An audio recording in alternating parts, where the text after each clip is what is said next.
Doctor ভাবি, আপনি তো আমার রিপোর্টটা দেখলেন, আমার রিপোর্ট দেখে আপনি কি বুঝলেন একটু আমাকে বলেন। আপনার রিপোর্ট দেখে আমি যা বুঝলাম, আপনার ভারী কিছু চারা যাবে না, আপনার এই যে মাজার হাড় ক্ষয় হতে চলেছে। যদি আপনি ভারী কিছু চারেন, আপনার মাজার হাড়টা না মাটিস করে ভেঙে যাবে।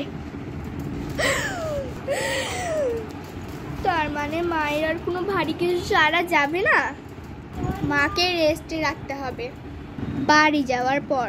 ওরে আল্লাহ, এত ভারী। এই বোন দেখ দেখ দেখ, মা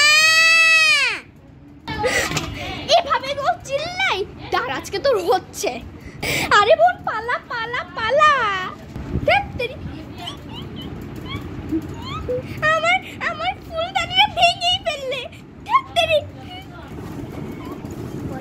সাবস্ক্রাইব